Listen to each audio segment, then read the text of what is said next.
Hello everyone. इस video में हम एक सीधे धारावाही तार पर चुंबकीय बल का सूत्र व्युत्पत्त करने वाले हैं। तो आइए करते हैं शुरुआत। यहां हमारे पास एक समरूप चुंबकीय क्षेत्र है जो इस बोर्ड के तल में अंदर की तरफ स्थापित है। तो आपने ये समरूप चुंबकीय क्षेत्र का परिमाण लिख दिया B और दिशा दिखा दी बोर्ड के तल के अंदर की तरफ। यहां हम एक चालक तार रखते हैं। चालक तार जो है वो मान लीजिए आपने सिलेंड्रिकल ले रखा है। इस तरह का एक चालक तार आपने मान लिया है। ये जो चालक तार है इसका काट क्षेत्रफल हम A लेके चल रहे हैं और इसकी लंबाई L है। चालक तार का काट क्षेत्रफल सब जगह समान है। ठीक है। इस चालक तार को आपने किसी बैटरी से जोड़ दिया तो इस बैटरी से इस तार में स्थायी धारा आपने मान लो I ली है। ऐसे ये प्लस टर्मिनल बैटरी का, ये माइनस टर्मिनल, इस तार में आपने धारा I दिखा रखी है। अगर तार में आपने नियत धारा I दिखा रखी है तो फिर इस तार के जो मुक्त इलेक्ट्रॉन है उनकी औसत अपवहन गति की दिशा अगर आप दिखाना चाहें तो वो विद्युत धारा की विपरीत दिशा में होगी, यानी कि मुक्त इलेक्ट्रॉनों का Vd आपको इधर दिखाना होगा। Vd है मुक्त इलेक्ट्रॉनों का औसत अपवहन वेग। ठीक है। अच्छा, अब हम पिछले वीडियो में सूत्र डिराइव कर चुके हैं कि समरूप चुंबकीय क्षेत्र में स्थित या किसी भी चुंबकीय क्षेत्र में स्थित गतिमान आवेशों पर चुंबकीय बल का सूत्र क्या था भाई? F चुंबकीय बराबर Q V क्रॉस B। तो लिखा था हमने, ये सूत्र था। तो इस तार के अंदर भी तो आवेशित कण यानी कि मुक्त इलेक्ट्रॉन गतिमान है, चलायमान है, और यहां बाहर से चुंबकीय क्षेत्र लगा रखा है, यानी कि इस तार पर बल तो आना ही आना है। बल किधर आएगा F चुंबकीय, उसकी दिशा एक बार देख लेते हैं। देखिए V क्रॉस B अगर आप करें तो V इधर की तरफ है मुक्त इलेक्ट्रॉनों का और B है अंदर की तरफ। V क्रॉस B किया दाहिने हाथ के नियम से, V की तरफ आपने दाहिने हाथ की अंगुलियां रखी, B की तरफ दाहिने हाथ की अंगुलियों को घूमने दिया तो अंगूठा इधर की तरफ आया। लेकिन यहां Q को उचित चिन्ह के साथ रखा जाता है, ऋण आवेश है तो यहां माइनस चिन्ह आएगा। माइनस चिन्ह आने के कारण दिशा उल्टी हो जाएगी, यानी कि इस तार पर चुंबकीय बल इधर लगा होगा। यह बात तय हो गई कि इस तार पर चुंबकीय बल इधर लगा होगा। ठीक है, इतनी बात। अब इसका सूत्र बना लेते हैं अपन। सूत्र बनाने के लिए इस तार के लिए आयतन आवेश घनत्व हमने n माना। n का मतलब यह है भाई मुक्त इलेक्ट्रॉनों की संख्या बटा आयतन। मुक्त इलेक्ट्रॉनों की संख्या कितनी है? मान लीजिए मुक्त इलेक्ट्रॉनों की संख्या कैपिटल N है। इस तार के अंदर कुल मुक्त इलेक्ट्रॉनों की संख्या कैपिटल N है। तार का आयतन निकालें तो ये बेलनाकार तार है तो आयतन आएगा एरिया इंटू लेंथ, यानी कि क्षेत्रफल इंटू लंबाई। तो इस आयतन की जगह L लिख सकते हैं।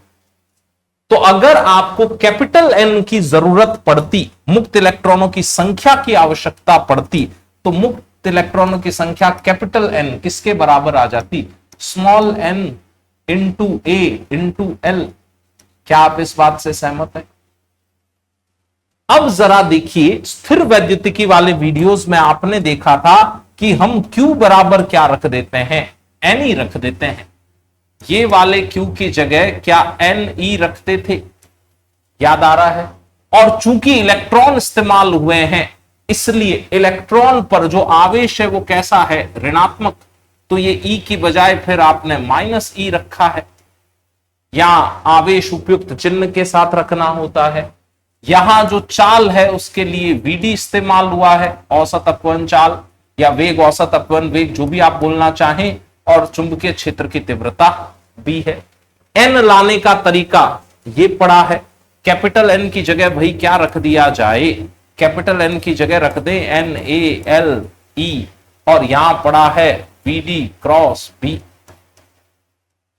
अब जरा थोड़ा सा अगर अपन ध्यान दें, VD सदिश इधर है, VD सदिश इधर है, तो माइनस VD सदिश कहां होगा भाई? माइनस VD सदिश उल्टी दिशा में होगा। उल्टी दिशा में ही क्या धारा है? फिर देखिए VD सदिश इधर है, अगर ये माइनस चिन्ह VD सदिश के साथ काउंट कर लूं तो माइनस VD सदिश की दिशा इधर होगी, उल्टी दिशा में, और इधर ही तो धारा है। यानी कि आप ये सूत्र अब लिख सकते हैं IL क्रॉस B।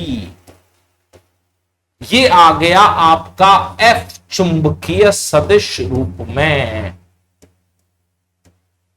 आपको याद रखना है कि यदि किसी धारावाही तार में धारा आई हो, उस तार की लंबाई चित्रानुसार L हो और बाह्य चुंबकीय क्षेत्र B लगा हुआ हो, तो उस पर बल लगेगा IL क्रॉस B।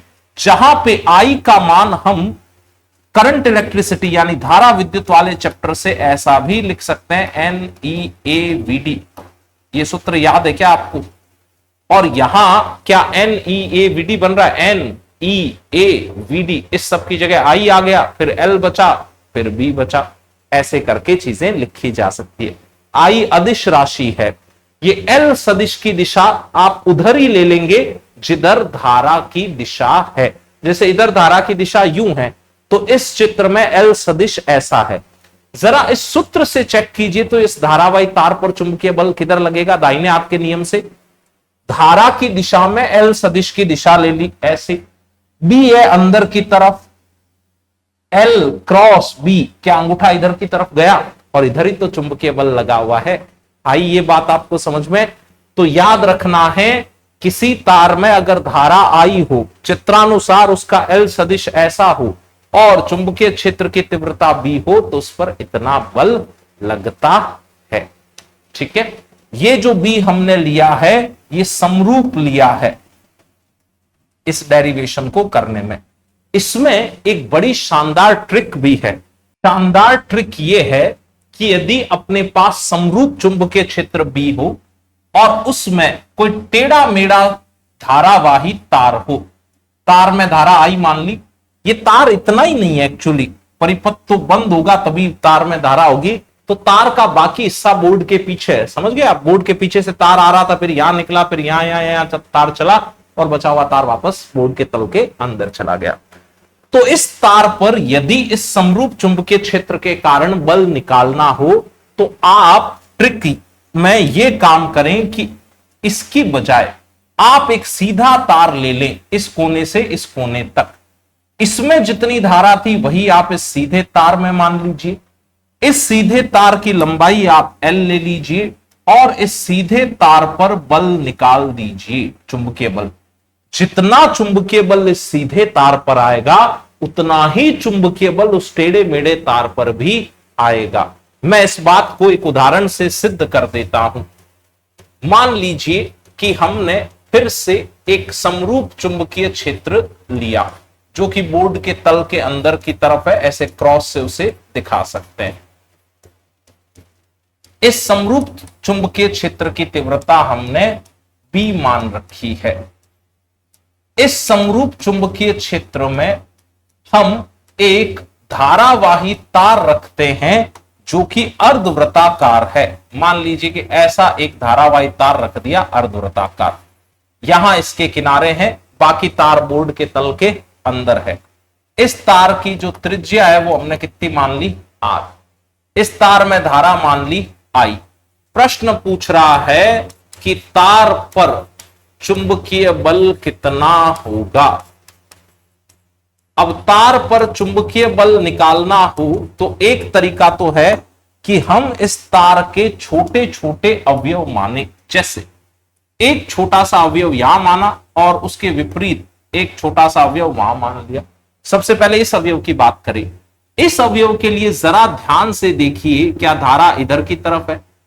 जिधर धारा होती है उधर ही L वेक्टर मानते हैं और हमें तो F चुंबकीय का सूत्र भी पता है, अभी तो डिराइव किया था पिछले पेज पर। F चुंबकीय बराबर हम तो लिखते थे IL क्रॉस B। तो यहां छोटा सा अवयव माना उस छोटे से अवयव का एल वेक्टर, डीएल वेक्टर, जो भी आप बोलना चाहें वो इधर होगा। बी अंदर की तरफ है, दाहिने हाथ की अंगुलियों को एल वेक्टर की तरफ रखिए, बी अंदर की तरफ, एल क्रॉस बी, तो दिशा इधर आ गई। यानी कि ये बात तय हो गई कि इस पर जो फोर्स लगा होगा छोटा सा, वो डीएफ होगा। ये छोटी सी लंबाई हमने डीएल ली थी, ऐसे ही छोटी लंबाई डीएल यहां ले लेते हैं। इस छोटी लंबाई डीएल में धारा इधर की तरफ है, धारा इधर की तरफ है, तो फिर से दाहिने हाथ का नियम लगाइए, धारा की तरफ ही एल वेक्टर होगा, डीएल वेक्टर होगा, तो डीएल वेक्टर की दिशा इधर, बी का है अंदर की तरफ, डीएल क्रॉस बी कीजिए तो डीएफ इधर की तरफ आएगा। एक और बात तय हो गई कि यहां के लिए जब आपको डीएफ दिखाना होगा तो आप डीएफ इधर की तरफ दिखाएंगे। ठीक है, अब जरा देखिए, इस डीएफ के दो घटक किए हमने लंबवत घटक परस्पर, एक घटक ये रहा, एक घटक ये रहा, ये दोनों घटक परस्पर लंबवत है। ऐसे ही इस डीएफ के दो घटक किए, एक घटक इधर आया, एक घटक इधर आया, ये दोनों परस्पर लंबवत है। जरा देखिए, ये दोनों घटक तो निरस्त हो रहे हैं और ये वाले दोनों घटक जुड़ रहे हैं। अब इसकी बजाय हम हमारी ट्रिक से एक सीधा तार ले लेते जो कि इन दोनों बिंदुओं को सीधा मिला देता। ऐसे इस सीधे तार की लंबाई हम कितनी मानते भाई, 2r मानते क्या? ये दूरी r है, ये वाली दूरी भी r है, तो ये दूरी हो गई 2r। अब हमारी ट्रिक से देखें तो धारा इधर की तरफ है, धारा जिधर है उधर ही हम L सदिश मानते हैं। तो जरा देखिए, दाहिने हाथ के नियम से आई एल क्रॉस बी करेंगे तो क्या अंगूठा ऊपर आ रहा है? और देखिए, इसमें भी तो नेट बल ऊपर ही आ रहा था। ऐसे आप छोटे छोटे बहुत सारे अवयव लेके चेक कर लीजिए, इस वक्रित तार पर नेट चुंबकीय बल ऊपर आ रहा है और इस सीधे तार पर भी नेट चुंबकीय बल ऊपर ही आ रहा है। यानी कि इस प्रश्न का उत्तर आसान सा है, आई लेंथ की जगह, लंबाई की जगह 2r और b, और कोई दिशा पूछे बल की तो जिधर आई है उधर ही L सदिश मानते हैं, b अंदर की तरफ, दिशा कहां आ गई? ऊपर की तरफ। ऊपर की तरफ की दिशा को मैं ऐसे निरूपित कर रहा हूं। ये उत्तर आ गया, बल का परिमाण और ये रही दिशा, बल ऐसे लग रहा है। या आप यहां दिखा दीजिए कि इस पे F चुंबकीय ऐसा है। क्या ये बात आपको समझ में आई? तो फिर यहां F चुंबकीय का परिमाण रख दिया, दिशा हमने ऊपर की तरफ यहां दिखा दी है। ठीक है, इतनी बात तो बड़ी शानदार ट्रिक है। अगर टेढ़ा मेढ़ा कैसा ही तार दे रखा हो, चुंबकीय क्षेत्र समरूप हो, तो फिर टेढ़े मेढ़े तार की जगह तार के दोनों किनारों को आप सीधा जोड़ने वाला एक तार प्रतिस्थापित कर दीजिए, फिर उस पे आई एल क्रॉस बी लगा दीजिए, उत्तर आ जाएगा। अच्छा, अगर ये बात समझ में आई तो मैं आपसे एक और प्रश्न पूछना चाहूंगा। प्रश्न ये है भाई कि हमारे पास फिर से समरूप चुंबकीय क्षेत्र B है। इस समरूप चुंबकीय क्षेत्र में इस बार हम एक वृत्ताकार कुंडली रखते हैं। इस वृत्ताकार कुंडली में धारा I है। आपको बताना है कि इस कुंडली पर कितना चुंबकीय बल कार्यरत है। फटाफट से उत्तर बताइए, इस कुंडली पर कितना चुंबकीय बल कार्यरत है। काम आसान है। अगर आपने एक छोटा अवयव यहां माना होता तो उसका आईडीएल क्या इधर की तरफ होता? धारा नीचे है तो आईडीएल इधर होता, बी अंदर की तरफ, आईडीएल क्रॉस बी, अंगूठा इधर आता। यानी कि इस छोटे से अवयव पर जो बल डीएफ आएगा वो केंद्र की तरफ इधर आएगा। अब आप एक और अवयव यहां मानिए, इस अवयव का क्या आईडीएल इधर आएगा ऊपर की तरफ, ऐसे आईडीएल क्रॉस बी करोगे दाहिने हाथ के नियम से, आईडीएल की तरफ आपने दाहिने हाथ की अंगुलियां रखी, बी की तरफ अंगुलियां मुड़ी अंदर, तो अंगूठा इधर आया, यानी कि भाई इस पे बल इधर आया। क्या ये दोनों बल एक दूसरे को निरस्त कर देंगे? ऐसे ही हल करते जाएं तो सारे बल परस्पर निरस्त हो रहे हैं। बल सारे निरस्त हो गए तो नेट बल कितना बचा? 0। यानी कि इस कुंडली पर चुंबकीय बल 0 है। अच्छा, ये काम आप ट्रिक से कर सकते थे क्या? बिल्कुल कर सकते थे। कुंडली पर चुंबकीय बल शून्य आप ट्रिक से भी बता सकते थे। कैसे? कुंडली के दो किनारों को सीधा जोड़ने जाते, कुंडली के दोनों किनारे तो मिले हुए है ना भाई, ये कुंडली है, कुंडली का ये बिंदु और ये बिंदु तो मिला हुआ है ना। खुला तार हो तो दो किनारे दिखेंगे, लेकिन तार को यहां जोड़ दिया आपने ऐसे, तो तार के तो दोनों किनारे मिल गए। दोनों किनारे मिल गए तो ट्रिक के हिसाब से दोनों किनारों के बीच ही तो आप सीधा तार बनाते थे। तो यहां ट्रिक के हिसाब से कुंडली के दो मिले हुए ये जो बिंदु है, इनके मध्य सीधा तार बनाओगे तो उसकी लंबाई कितनी आएगी? शून्य। तो उत्तर कितना आएगा? शून्य। तो समरूप चुंबकीय क्षेत्र में अगर इस तरीके से ये कुंडली रखी गई है तो इस पर चुंबकीय बल शून्य आएगा। अच्छा, ये कुंडली रखने की बजाय मान लो मैं एक त्रिभुजाकार आकृति रख देता, तो बताओ उस पर बल कितना आता? इसमें धारा आई है, बताइए इस त्रिभुजाकार आकृति पर बल कितना आएगा? या मैं एक वर्गाकार आकृति रख देता जिसमें धारा आई है और आपसे पूछता कि इस पूरे वर्गाकार पाश पर कितना चुंबकीय बल आएगा? आप अपना उत्तर मुझे कमेंट बॉक्स में बताइएगा।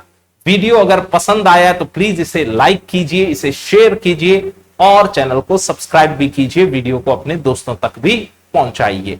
कोई भी डाउट हो तो प्लीज उसे कमेंट बॉक्स में लिखिएगा। और इस वीडियो के बाद प्लेलिस्ट में मिलने वाला है आपको एनसीईआरटी का एक शानदार उदाहरण। मिलेंगे अगले वीडियो में, तब तक के लिए स्टे ऑसम। Thank you.